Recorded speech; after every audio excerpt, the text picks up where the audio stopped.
What is up, YouTube, knife fans, steel addicts? Today we're gonna take a look at a knife that I have right here. This doesn't belong to me. This is one of my coworkers from my job. He's we started talking, and I guess he loves knives too. Not a heavy collector, but he's he has his little fair share of knives aficionado in him. This is the knife. This is by Smith and Wesson. Let's take a closer look at the sheath right here. This is the sheath that it comes with. Um, there's a pouch right here for your sharpening stone. I checked it out earlier. Pretty cool. I guess it's worn down right there. He hasn't sharpened it, I believe. But just pulling it in and out, I guess the sharpening stone has wore itself down.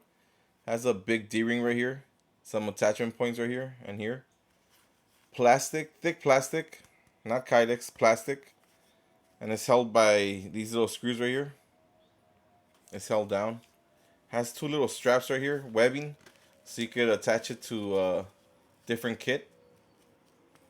Plate carriers, chest rigs, all that good stuff when you're out in the flat range. Has a small belt loop. I don't know if in the early 2000s that was common for soldiers or law enforcement, but I don't know if these are. Honestly, I think soldiers and law enforcement use knives like this. Only knife guys are very particular about their knives, unless of course those gentlemen are into knives, then they'll carry a high end, uh, some super steel knife. This is the inside of the sheath. This sheath is right hand carry only.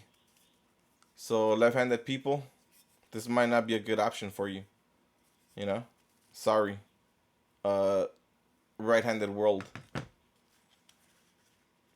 That's the sheath that it comes with. Pretty cool. Pretty heavy too. This is a knife. Has a big old lanyard hole right there. G10 scales. It's secured by these little screws right here. There's the call sign on it. CKSURC. So Charlie Kilo Sierra Uniform Romeo Charlie. And it's stamped right there in the right in front of the in that little built-in guard. It says Hammer Forged Surgical China. Whoa. Smith and Wesson Taylor Cutlery 440. So the steel that they're using right here is, I believe, 440A. I was reading on the website. No, I do apologize. It's 440C on this, and it's first production run, designed by Morgan A. Taylor. I did not spray paint that camouflage pattern on it, which is nicely done. All right, this is early 2000s knives. Pretty sick for what it is. Yeah, this is part of their Homeland Security series. I believe they still make some. I don't know about the Tanto point. It has more of a clip point. It's a cool knife as well. It's discontinued, but you can still find it really, really cheap, like $20. It's worth the pickup. I just ordered mine.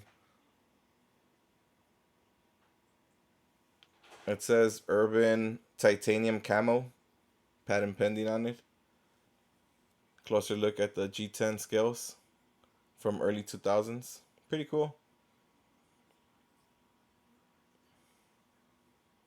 It's razor sharp. Razor sharp.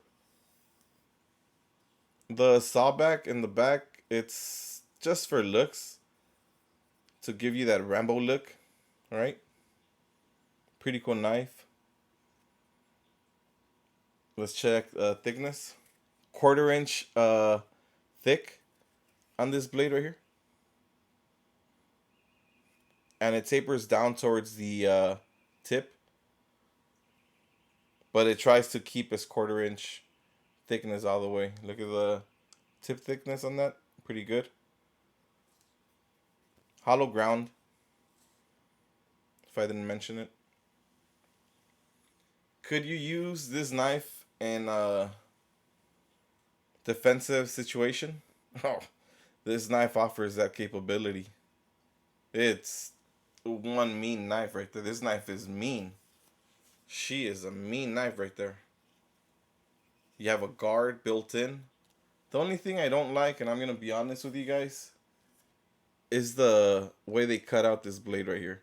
As I'm gripping it, I could feel a hot spot in these 2 fingers right here. And this finger tries to open up, so that could be an issue. The way it's milled right here, or forged, they should have just gone straight down. It would have been a better design, in my opinion.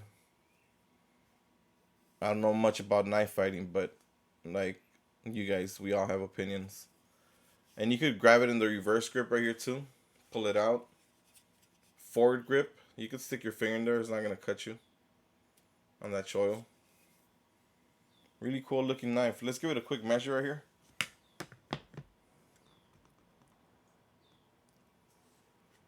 Just a hair away from 14 inches. That is a long knife right there. We'll give it a size comparison right now. We have 8.5 inches up to the guard right here.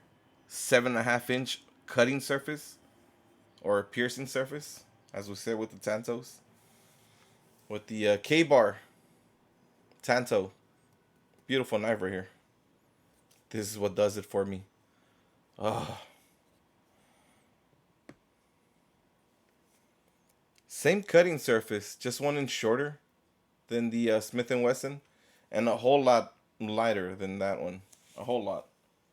One more. This one by Cold Steel, the GI Tanto. This is after their the purchase of Cold Steel, so that's their new logo. A lot shorter too.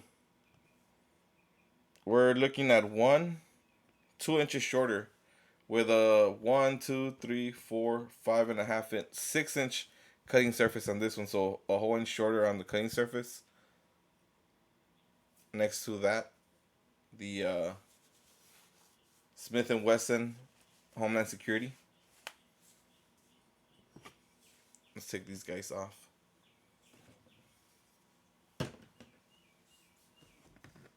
So is this an effective knife in 2024? If you can find it, yeah.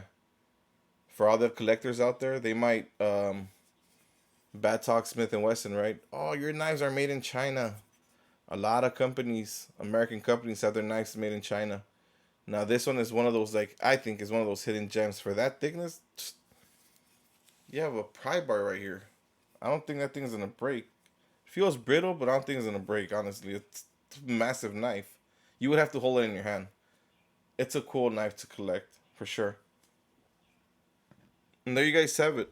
Let me know what you guys think of the Smith & Wesson Homeland Security Tanto with the urban camel pattern on it.